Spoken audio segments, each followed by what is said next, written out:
Sobat, pernahkah Anda merasa sudah merencanakan segalanya dengan matang dan bijaksana, tapi tiba-tiba ada orang lain yang memberitahu bahwa rencana Anda itu kurang bijak? Kisah Injil hari ini membongkar bahwa kadang Tuhan harus merombak rencana baik kita demi memberi rencananya yang sempurna. Melalui kisah Santo Yusuf, mari kita lihat rahasianya. Salve Sobat Pena Katolik, berjumpa kembali di Setitik Embun, sebuah renungan harian untuk kita semua. Renungan hari ini, Kamis, 18 Desember 2025. Bacaan Injil diambil dari Injil Matius, bab 1 ayat 18 sampai dengan 24. Inilah Injil suci menurut Matius. Dimuliakanlah Tuhan. Kelahiran Yesus Kristus adalah seperti berikut. Pada waktu Maria, ibu Yesus, bertunangan dengan Yusuf, ternyata Maria mengandung dari Roh Kudus sebelum mereka hidup sebagai suami istri. Karena Yusuf suaminya seorang yang tulus hati dan tidak mau mencemarkan nama istrinya di muka umum, ia bermaksud menceraikannya dengan diam-diam. Tetapi ketika Yusuf mempertimbangkan maksud itu, malaikat Tuhan nampak kepadanya dalam mimpi dan berkata, "Yusuf anak Daud, janganlah engkau takut mengambil Maria sebagai istrimu, sebab anak yang di dalam kandungannya adalah dari Roh Kudus. Maria akan melahirkan anak laki-laki, dan engkau akan menamakan dia Yesus, karena dialah yang akan menyelamatkan umatnya dari dosa mereka." Hal itu terjadi supaya genaplah firman Tuhan yang disampaikan oleh Nabi. Sesungguhnya anak darah itu akan mengandung dan akan melahirkan seorang anak laki-laki, dan mereka akan menamakan dia Immanuel, yang berarti Allah menyertai kita. Sesudah bangun dari tidurnya, Yusuf berbuat seperti yang diperintahkan malaikat Tuhan itu kepadanya. Ia mengambil Maria sebagai istrinya. Demikianlah sabda Tuhan. Terpujilah Kristus.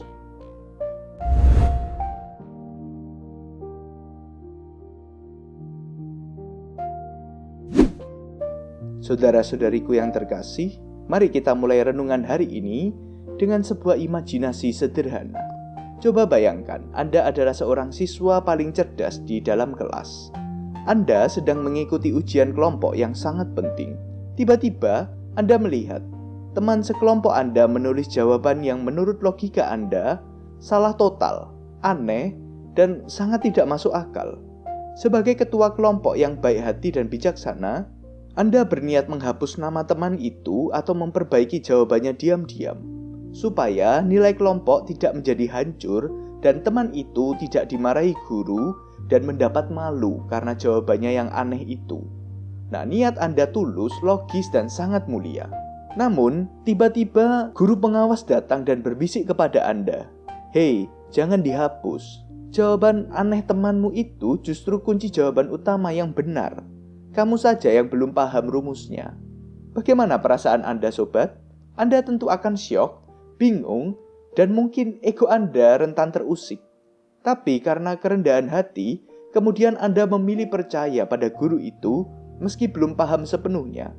Dan ternyata benar. Berkat jawaban aneh itulah seluruh kelompok Anda lulus dengan nilai yang sempurna. Sobat, perasaan kaget, bingung, dan proses itu persis seperti yang dialami oleh Santo Yusuf dalam bacaan Injil yang baru kita dengar. Yusuf adalah seorang yang tulus hati. Dihadapkan pada situasi yang bagi akal sehat dan hukum agamanya adalah salah total. Maria tunangannya ternyata mengandung sebelum mereka hidup sebagai suami istri. Sebagai seorang yang adil sekaligus penyayang, ia menyusun rencana bijak versi manusia. Ia memilih jalan tengah yang paling baik menurut pertimbangannya, yaitu menceraikan Maria dengan diam-diam.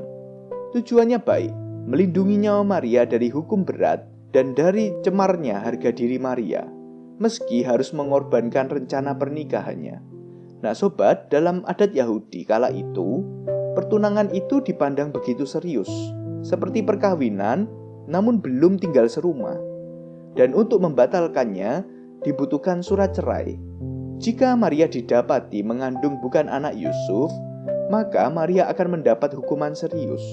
Namun jika Yusuf menceraikannya diam-diam, maka semua orang akan mengira Yusuflah yang menghamili Maria, dan Maria akan lepas dari hukuman, serta nama baiknya tak menjadi coreng.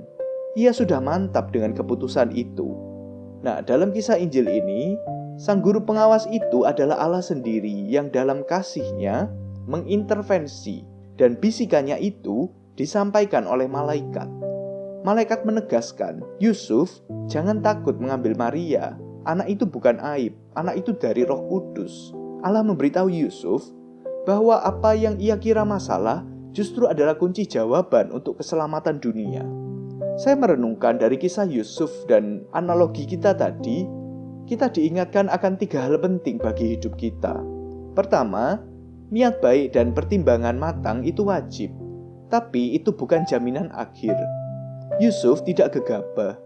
Ia mempertimbangkan, ia bertindak dengan integritas dan belas kasih. Saya kira ini cukup penting bagi kehidupan kita semua.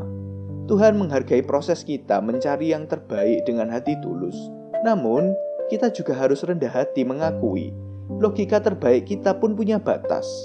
Seperti siswa pandai yang tidak tahu rumus tingkat tinggi itu. Kita tidak bisa melihat masa depan dan rencana Allah sepenuhnya. Kedua, Allah sering bekerja melalui sesuatu yang kelihatannya tampak salah di mata dunia. Kehamilan Maria bisa dilihat sebagai skandal. Tapi justru disitulah karya terbesar Allah dimulai, yaitu misteri inkarnasi. Dalam hidup kita, banyak hal kita anggap kegagalan, keterlambatan, atau jalan buntu. Justru hal-hal semacam itu bisa menjadi tempat di mana Allah sedang menyiapkan kejutan terindahnya untuk kita dan untuk dunia. Tuhan itu ahli mengubah sampah menjadi pupuk, mengubah kesalahan menjadi jalan rahmat. Dan yang ketiga, pelajaran akan kerendahan hati adalah telinga untuk mendengar bisikan Allah. Mengapa Yusuf bisa mendengar dan taat? Saya sangka karena hatinya tidak penuh dengan keangkuhan.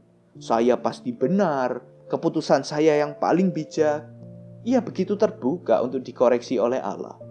Bagi kita sekarang, mimpi yang dialami Yusuf itu mungkin berupa suara hati yang gelisah dalam doa, sabda Tuhan dalam kitab suci yang begitu menusuk, nasihat bijak dari orang lain, atau ajaran gereja yang mungkin seolah menantang logika kita. Pertanyaannya, apakah kita punya kerendahan hati seperti Yusuf untuk mendengarkan dan mengubah keputusan kita? Saudara-saudariku yang terkasih, mari kita jujur di hadapan Allah dan memeriksa batin kita. Apakah dalam menghadapi segala sesuatu, aku sudah berani untuk melakukan pertimbangan dengan dasar kasih dan bukan egoku sendiri seperti Santo Yusuf? Apakah aku percaya bahwa dalam hidupku, Allah selalu berupaya mengintervensi agar aku selalu berjalan dalam kehendak-Nya? Apakah aku terbuka terhadap intervensi Tuhan dalam pengambilan keputusan, entah itu melalui suara hati atau sabda Tuhan dalam kitab suci, atau nasihat bijak dari orang lain, atau ajaran gereja yang menantang logika?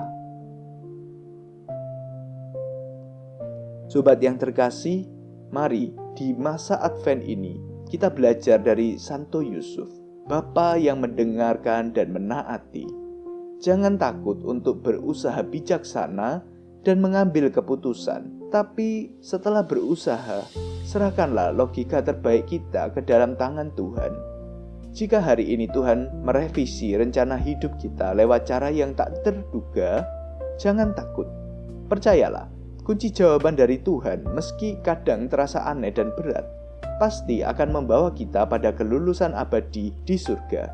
Jika dari sebuah kebingungan Yusuf lahir sang juru selamat, maka dari keputusan yang kita serahkan dengan rendah hati pun, Tuhan akan melahirkan karya keselamatannya dalam hidup kita. Marilah kita berdoa. Dalam nama Bapa dan Putera dan Roh Kudus. Amin. Allah Bapa, sumber segala hikmat dan belas kasih, kami mengucap syukur atas sabda-Mu hari ini. Sebab melalui teladan Santo Yusuf, Engkau menginspirasi kami bahwa ketaatan dan kerendahan hati adalah kunci untuk memahami rencana agung-Mu yang seringkali melampaui logika kami.